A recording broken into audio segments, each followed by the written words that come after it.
A cloaked figure enters the cottage, where a faint light was glowing from somewhere at the back of the small building. You were curious but scared because you knew deep down what he was. You still peeked through the window and spotted a black cube with a skull floating above it. In front of it was a goat. Then the figure turned around and stared at you with his glowing eyes. You ran sensibly. The figure smiled. Myrkul, god of death, was once the crown prince of a small country ruled by farmers and large horses. Imagine a country lacking the military prowess to tame a large horse. That country birthed a god. This makes us wonder how his ascension went. For one, Myrkul was the crown prince of Myrkul, not just a farmer. He was also interested in necromancy and became a warlock at a rather young age.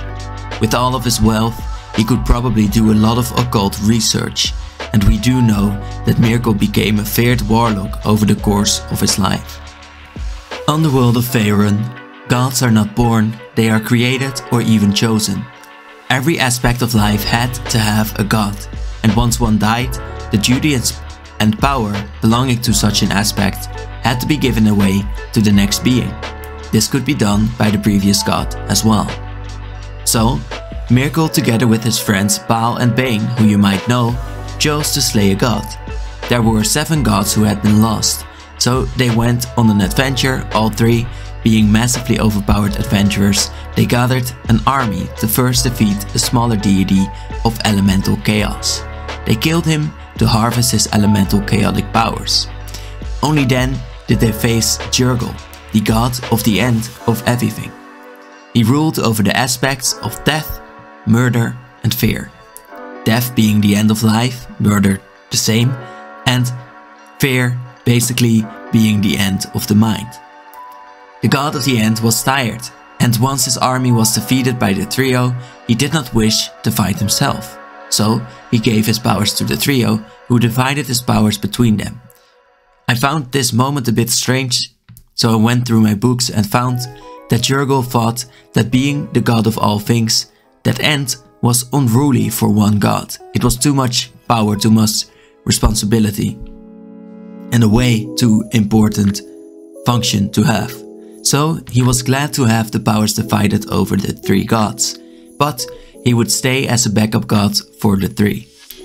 Bane then became the god of fear, naming himself the ultimate tyrant, Baal the god of murder, and Myrkul became the god of the ultimate end, the god of death, forcing him to be the farthest removed from humanity and at the same time the closest aligned to them, for death followed all.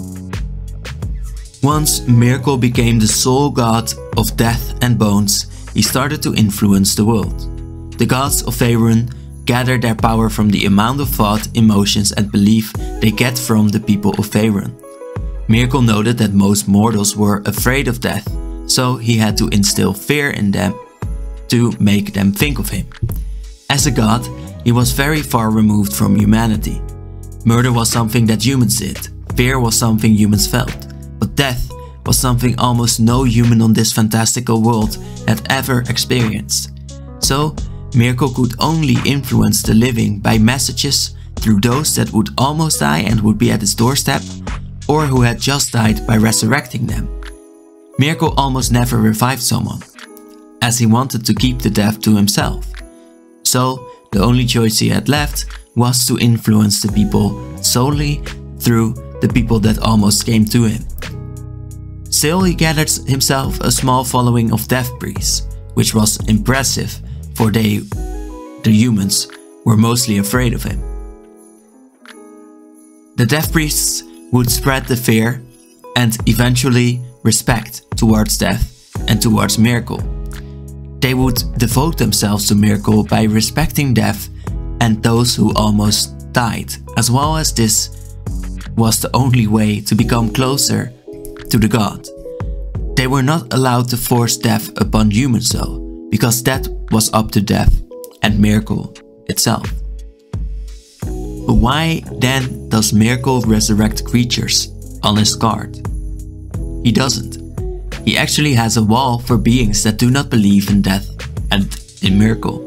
A wall that eats their soul. That's what happens to your creatures. They become enchantments in the big wall of Myrkul's unfaithful. Myrkul's followers are called Fingerbones, Grey Ones or Myrkulites. They took care of the dying, not to save them, but to guide them and make their death less painless. They'd even carry out final wishes for a price. Every church needs money. Myrkul could speak through these priests sometimes as well. They'd get into a very deep trance for this, which might be a bit like death in some ways. Then why were people afraid of these priests? Well, they shared Myrkul's powers, which enabled them to make people feel uneasy. They could also stop a spirit from being alive right out of someone's body. They could rot flesh or regenerate it. They could reshape bones and stop any artifact from being holy. Myrkul's followers worship Myrkul especially at dusk. This is the time when day dies and night starts. You can offer Myrkul some sacrificed, almost dead animal and guide them towards that death peacefully. Then you ring a deep sounding bell to note that you've sacrificed to the god of death. Once a year at the Feast of the Moon, the dead are most with us.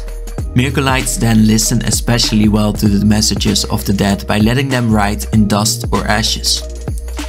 Now a small actual list of teachings of the Church of Bones. All are equal before death. Don't be stupid. Don't presume. Don't share opinions unless asked. Show respect to those you visit.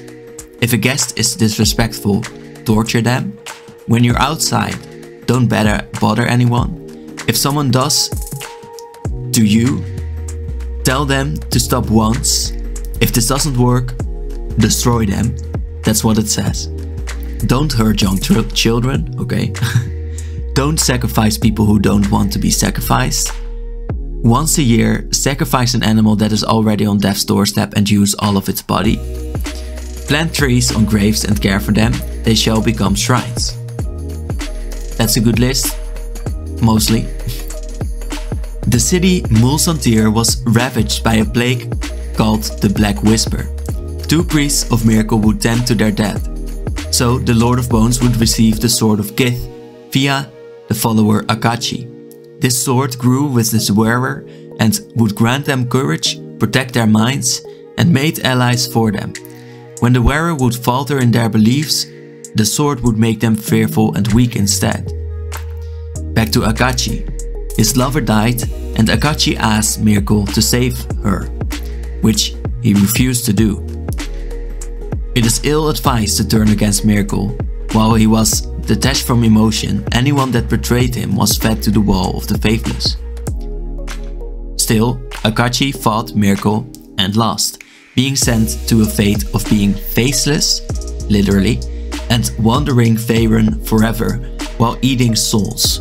Akachi's memory of Myrkul was what kept Myrkul alive, or dead, through the time of troubles. Before we get into that, let's explain a little bit about portfolios. Myrkul later allied himself with Bane and went to steal the Tablets of Fate from Io. Io, the Hidden One, had the goal of ensuring that all gods would tend to their portfolios, as Myrkul's portfolio is death. He had all powers, Io, but only used them to punish deities who were untrue to their purpose.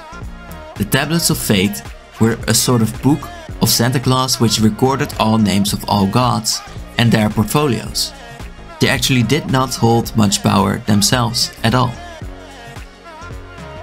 Myrkul hoped to steal Eo's powers, but once they had the tablets, they were not powerful at all, the tablets. Io asked who stole them, and when no one confessed, he punished all the gods and stripped them of most powers. The gods then became avatars, with a fraction of the god's power. This was also called the Time of Troubles. The gods still tried to take the tablets, but failed over and over until Myrkul recovered one of the tablets and took it to the Great Waste. He tried to take the other one from Midnight, but she incinerated him, being a powerful pyromancer. After burning up, Myrkul's essence was spread over Waterdeep, which made zombies and other types of aquatic undead spring up from the water for the rest of time.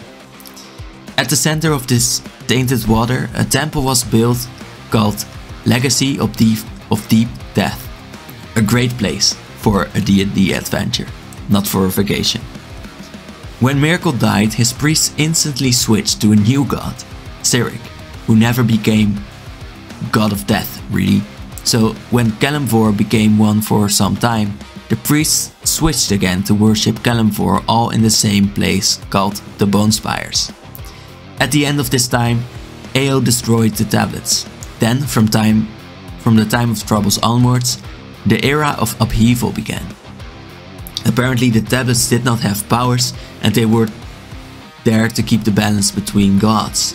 So, now chaos ensued.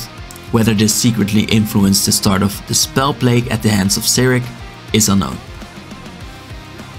Myrkul's avatar was a skeleton hidden in black robes, much like his mortal version. He had a bit of skin, but it was all blackened and wrinkled. His touch disrupts the life force and inflicts mummy rot upon mortals. He could incite fear and unease with every word or action. That also means raising his hand or saying hello. What remained of his avatar was the crown of horns. This was a crown which bestowed powers upon his wearers that are much like Myrkul's. But then Myrkul possessed it. This made the wearer necromantically able. It would also align them with a neutral evil personality. And that is interesting because now you can play in your campaign with Myrkul still. He has been revived in some ways, but that is not really too clear. But you can always play with the crown and be canon about it. So that was it. In some stories, by the way, I have to say that the crown is gone. So it's not always canon per se. But I want to thank you for listening. And let me know if you have ever played with a Myrkulite character at all, or Myrkul himself perhaps.